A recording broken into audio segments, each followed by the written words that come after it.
Hello and welcome to the radiotimes.com Doctor Who podcast. My name's Hugh Fullerton. My name is Morgan Jeffrey. And this week we're travelling back in time 24 years and roughly a week to check out the 1996 Doctor Who TV movie. So Morgan, you've actually long been a defender of the TV movie, haven't you? It has long held a special place in my heart or hearts because it was the first new Doctor Who I ever saw, aged about 9. So yeah, I'm quite. I defend the TV movie to the end. I think it's wrong to dismiss it entirely as a flop. It did fail in the sense that it was intended to be a pilot for a series, which never, no pun intended, materialized. But I think creatively it is far from a failure. I mean, you, Hugh, have recently watched the TV movie for the first time.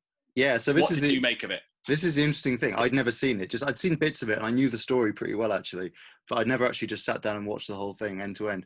And it's interesting. I told a friend of mine I was going to do this and he said to me, the thing with a TV movie is it's both better and worse than everyone says. Right. And I watched it and I was kind of like, I'm not sure what he means. And then by the end I was like, I totally get what he means. Like there's definitely a lot to like about it. And there's a lot of really bizarre stuff. Just the tone is so strange. Like it's not strange. It's strange in the context of Doctor Who, but it's not strange in terms of itself. Like if I'd watched this on TV in '96, I was only 4, so I probably wouldn't have watched it. But you know, it doesn't seem that wild. It kind of reminded me of. Have you ever seen The 10th Kingdom? No. Bizarre sort of fantasy series that was on TV ages ago, kind of in like the late '90s, I think. And I watched it recently because a friend of mine wanted to watch it. And it's sort of a similar thing. It's sort of like these larger than life sort of characters in an American city kind of like getting involved with something magical. And it's just the sort of sense of humor and stuff and the sort of broad characters reminded me. But yeah, no, I did quite like it. And there were some bits where I was just like, what? I think it's interesting looking back now in the sense of, in some ways, it's dated quite badly. It does feel very, very 90s at points, particularly some of the dialogue. I finally wait I wait all my life for the right guy, and he's from another planet. Yeah, that stood out to me. Yeah, but then again, a lot of it actually feels like less of a culture shock than it did in 1996, I think. So to Doctor Who fans at the time, having the Doctor kissing his companion, riding a motorbike, these were things that they balked at and said, oh, this very, very British series has been Americanized. But actually now, we don't blink at that stuff. And in some ways, I think the TV movie is the first real example of modern Doctor Who. Well, no, there's a lot of stuff that struck me as things that were kept. Like, obviously, the design of the TARDIS, it's really cool design. It's quite different. I think it's my favourite interior, although we may go into that in another episode, so I won't go too much into that. But I love that TARDIS interior. I really liked the sort of centre column and the console and stuff. It was just kind of a big room, but yeah. But I really love it, and it's funny because some parts of that, like it being connected to the ceiling and the sort of arching arms, that's stuck around since then. Like that's been present in pretty much every TARDIS, I think. Yeah, so like thematically, you've got stuff that sticks around, but also just in terms of production design, the look of the movie actually quite heavily impacted how modern Doctor Who looks. And in, I think, the companion figure, Grace Holloway, played by Daphne Ashbrook, you've also got one of the first, arguably Ace was the first truly modern Doctor Who companion, but certainly one of the first examples of that, where she is she's not the screaming, helpless damsel in distress cliche. She's very competent. She's a medical professional. She has her own hopes and dreams. And actually, at the end, she turns down the opportunity to travel in the TARDIS, and she sort of says, "Well, why don't you stay here? Why don't I have to give up my life and go with you?" Which I really like. And so I'm like, quite right too. Why should she give up her life for the Doctor? He could stay with her. So I really like that character. One of the other things, actually, we mentioned a few design things as well and character things. I kind of was surprised by the version I watched. Right, this might not be the same version that everyone has, but the opening titles were quite similar to how they're done in the modern series, like with the names kind of rushing up in the TARDIS and stuff. So that feels like another thing that was kind of carried over. Yeah, no, absolutely. And I think we should talk about now as well Paul McGann, because we've talked a little bit about Grace, but Paul McGann in this, I think, is absolutely fantastic. I'd say that's one of the best most confident debut performances that any Doctor has ever given. And the scene where he's with Grace in the park at night and he's talking about the meteor storm he watched with his father, and then he flits talking about his shoes. I think that's genuinely one of my favorite scenes in all of Doctor Who. I think, like, at points the TV movie gets it so right, it captures sort of everything you love about Doctor Who, and at points it gets it so wrong, which I think is possibly as a result of having so many outside factors controlling, so many cooks in the kitchen, because it was a US UK co-production and the BBC was involved, but also Fox and Universal and all these different factors were playing into it. The thing is, I agree with you. I do feel sorry for Paul McGann having to wear that awful wig because it's very distracting. What's really funny about that is as well, he did a promotional shoot when he was cast, and he's basically wearing a short leather jacket and he's got his natural shaved head. And he was like, he must have been like, why can't I just do it like this? They're like, no, the Doctor has to wear silly clothes and he has to have long hair.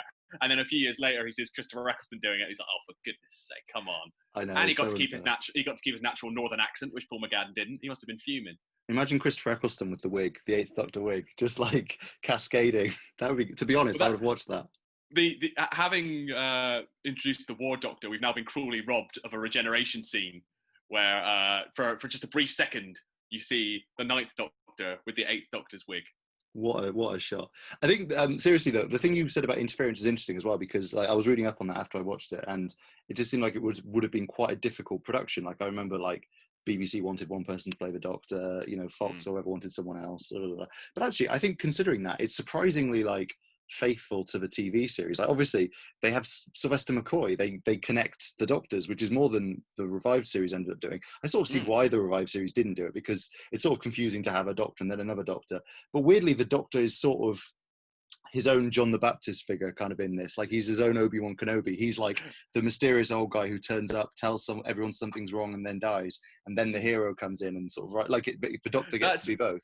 That's true. That's really true. Yeah, I believe at the time there was some pressure to have Tom Baker play the old Doctor, because he was, to American audiences, the most recognizable classic Doctor, which obviously would have just totally upended continuity. But it was the producer, Philip Seagull, who was a Doctor Who fan, who was like, no, we have to keep that sense of continuity. It has to be the Seventh Doctor. And the fate of the Seventh Doctor in this film, I know, is another point of it's bizarre. Like, it's really bizarre. He just teleports or dematerializes into a place. People shoot it at the Tardis. He doesn't notice, wanders out, gets shot, sort of doesn't get that badly injured, but like passes out, and then they accidentally kill him with surgery. Like, it's horrible.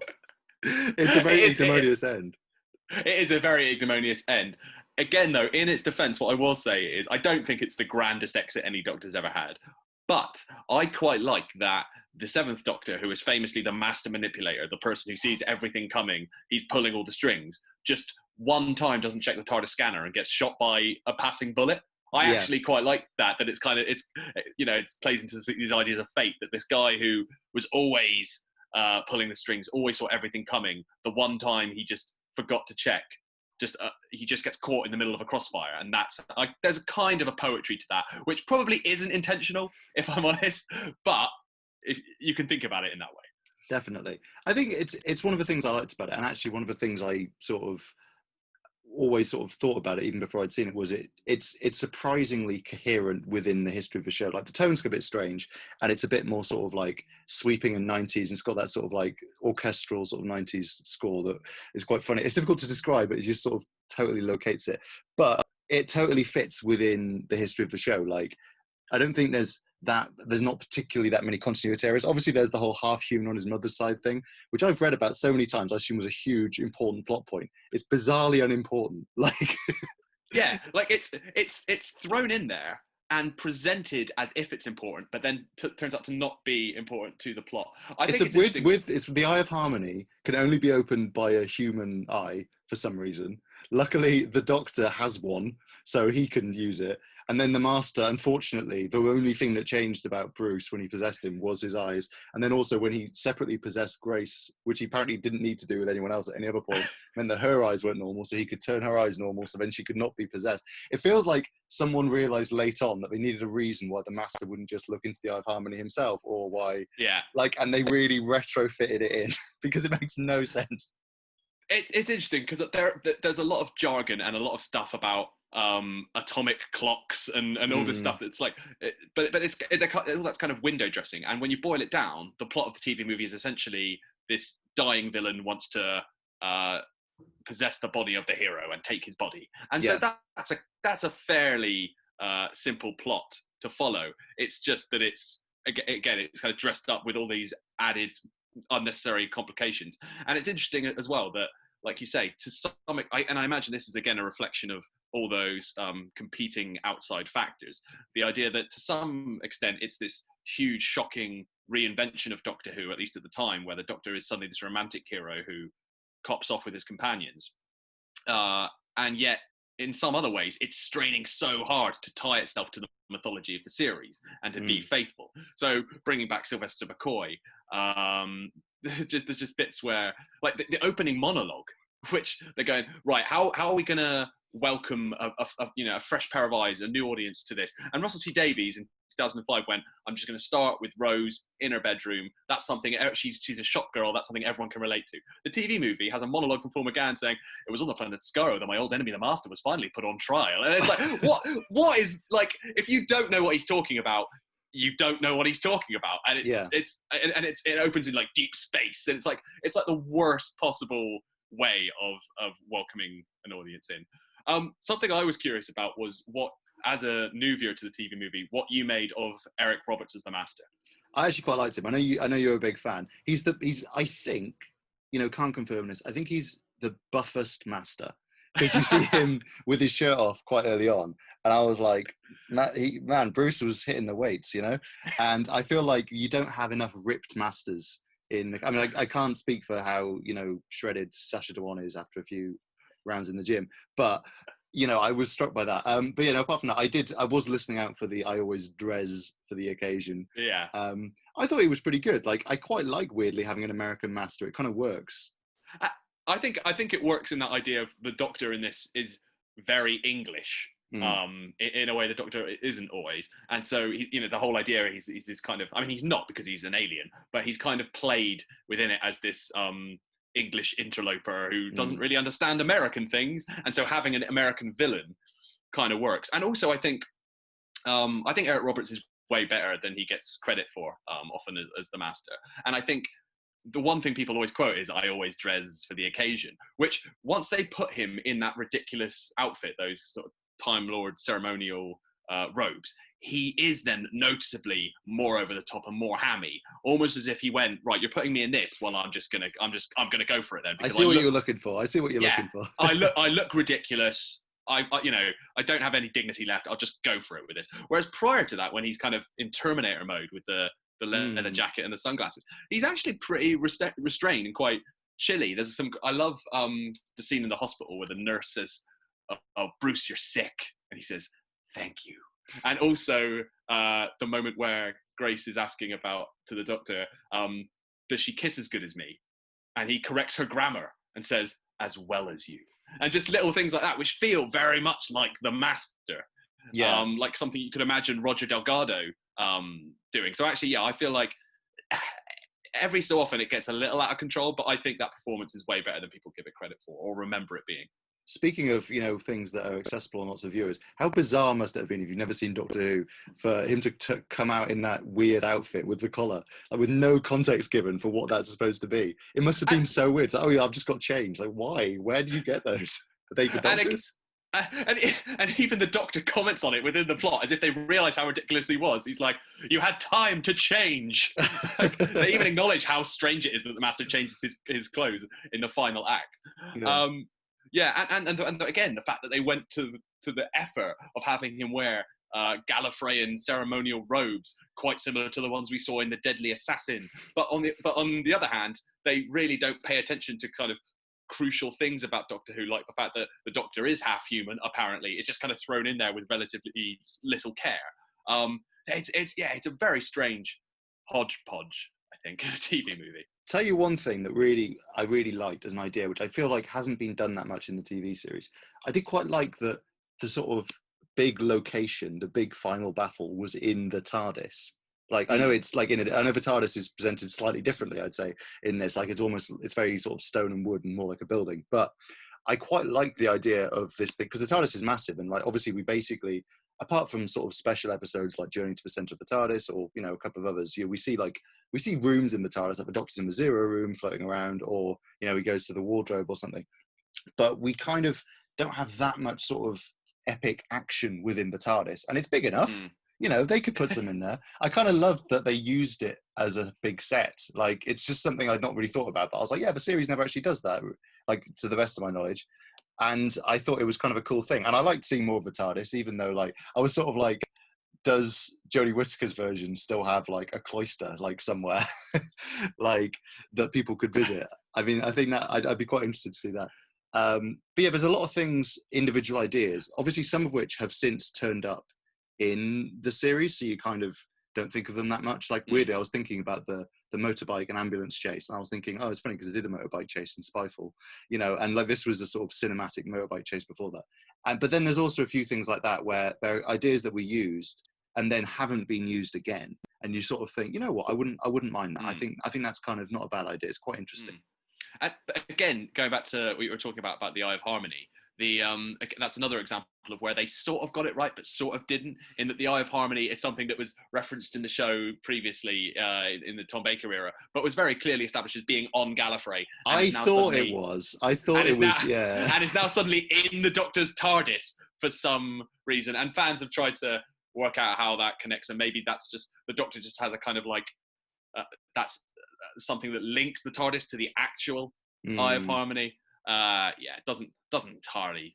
That is the one bit where I was a bit like, does that quite work? I kind of didn't want to shout about it too much in case I was wrong, and everyone would say in the comments, obviously it was explained in the Deadly Assassin that the Eye of Harmony is permanently in the TARDIS. But it is actually explained in, I believe, a Big Finish audio, the apocalypse element, why the TARDIS, why the Eye of Harmony requires a human eye to open it. So of course, Big Finish have covered that off. Obligatory mention. Point you make. Yeah, obligatory mention, of course. But it's interesting what you say about big set pieces not often happening in the TARDIS, even though it's this huge, incredible set. The TARDIS feels like it's one of those central tenets of Doctor Who that actually the show doesn't deal with that much. So you have the TARDIS, but rarely is the TARDIS is mainly used as a conveyance. It's not actually often that the show actually sets huge set pieces in the TARDIS. Similarly with time travel and regeneration, they're there, but the show's not really about them. They're just a way of getting to the story. To the story, exactly. They're a conveyance to the story. They're not the story. Whereas something the TV movie does is very much, it makes those things, they are the story. So the story is about the TARDIS, and it's about regeneration, and it's about time travel, which that's a really clever way of looking at it. I'd not thought of that. Yeah, which to me is kind of, again, it's like someone had never seen Doctor Who but read the Cliff Notes. It's like they kind of they knew everything about it, but they didn't understand it. So they kind of read up about it, and then tried to make their own version of it. And so it kind of at points feels exactly right, as I was saying, and at points totally misses the mark. But I feel like the performances are good enough for the most part to carry it. I mean, one final thing I have to ask. Do we feel, was Paul McGann robbed? Is Paul McGann the greatest Doctor who never got the shot?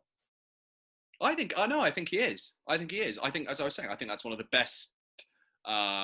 You get some Doctors who hit the ground running, and you get some who don't necessarily do like a bad job on their first episode, but it's definitely a work in progress. So like, I think Peter Capaldi is great as the Doctor, but I think unquestionably the Doctor you see in Deep Breath is not the Doctor you see later on, and there's more of an evolution, whereas some other Doctors kind of come out more fully formed. And obviously it's difficult to say. Paul McGann's Doctor, Eighth Doctor, may well have evolved, but it feels like that's a fully formed Doctor. And also I think his Doctor works particularly well with this story because he is funny and charming and all those things, but there's also kind of like a slight a kind of desperation to him. He feels like he's always slightly tense and on edge, that Doctor, which works because this whole story is a race against time, essentially, and frequently just a race. They're just in ambulances and motorbikes. There's a lot of rushing about. There's a lot of rushing about. Not entirely sure what they're chasing or why, but it's all very exciting. No, and I think Paul McGann's Doctor really suits this story. He's very good at playing that sort of befuddled outsider who doesn't quite understand your customs, but he's also very good at playing up that kind of frenetic side of things as well, and having that slightly desperate energy. So I think his Doctor's brilliant. And again, Big Finish have more than explored the Eighth Doctor's era and continue to do so. But I still think the two performances he gave on TV, the TV movie and Night of the Doctor, he's brilliant in both of them. I actually popped Night of the Doctor on right after I finished watching the TV movie, because it's only 6 minutes, and I thought I'll just remind myself. And it is so good. Like, for what you talk about, fast paced, like 6 minutes to turn that whole little story around, and for him to kind of go through all those motions, it's really impressive. It's really cool that he did get to have that kind of on-screen farewell. I mean, he is technically, I was reading, the most prolific Doctor in terms of he's appeared in, longest serving. Well, he's the longest serving. I think he's appeared in the most stories, not TV stories. Oh, but really? Like, if you count Big Finish and stuff, I think he's appeared in the most Doctor Who stories. So I could be wrong. Quite possibly, especially if you take like all the books and things and comic strips into account. Yeah, I think that probably did include those. Yeah, that could well be the case. Yeah, no, it's nice that he had those kind of bookends. You have the beginning of the Eighth Doctor's era, and you have the end of the Eighth Doctor's era. It's just a shame we didn't get all the sandwich filling in between. Yeah, and I remember when the Night of the Doctor came out, there was a petition asking for the BBC to make a full Paul McGann series, and it's nice, but it's like it's never going to happen. Like, they're never going to actually, get that dream realised, because obviously you never want to detract from whoever is the main Doctor in the TV series. So it's one of those sort of sad what if things, isn't it? I guess the Night of the Doctor is like the best version of what anyone could have hoped for that. Yeah, I mean, who knows? These days, fan campaigns, we've seen them lead to all kinds of surprising end results. I feel like the only way that would ever happen is maybe if the BBC sold Doctor Who. If Doctor Who ever became some kind of like Disney-owned Marvel-esque entity, and then suddenly, there was an entity in charge that was like, right, we're going to absolutely exploit this for all it's worth, and we're going to do all these spin-offs, and then maybe something like that could happen. But it feels like the way Doctor Who works now, very much the core of Doctor Who is that one television series. It doesn't feel like there's room for that kind of spin-off on TV, much as I would absolutely pay to watch it all day long. Yeah, I mean, I think we'd all love it. But then look, that's what Big Finish is there for. That's what, all the books are there for. And this new Time Lord Victorious thing that's coming out, that he's playing quite a big part in. There is loads of Paul McGann for people to love. And the TV movie does exist. It's always there for people to go back to. And, Doctor Who could have just ended in 1989. It could have skipped over the Eighth Doctor and had him, turn up in 2005. Paul McGann would never have existed. So there's an extent to which I guess you kind of got to think, at least fans did get the Eighth Doctor. You know what I mean? Like, there was no guarantee. And like, it's interesting. Like, I spoke to Paul McGann. I interviewed him a few years ago, and he was sort of saying, and I sort of said, do you have any regrets about it not going to a series? And he sort of said, well, fans often say to me, it's such a shame that it didn't. But then he says to them, very nice of him to say this. He says, well, yeah, but if I had done that, then you wouldn't have had Christopher Eccleston as the Doctor. You wouldn't have had David Tennant. You wouldn't have had Matt Smith. It would have gone off on a totally different tangent, which is true. So we've got the new series because the TV movie failed to continue to spark a pilot. But having said that, if we hadn't had the TV movie as that one-off in between 1989 and 2005, who's to say, again, we're going off on a different tangent, who's to say the new series would have materialized in 2005? It did even though it's kind of seen as a failure, it did to a certain extent keep Doctor Who alive in the minds of the public. And it did pretty well in the UK. It got like 9 or 10 million viewers in 9 the UK. million. And it didn't do terribly in the US. It got like 5.5 million, I think. Yeah, it was just these days that'd be a massive hit. Yeah, no, exactly.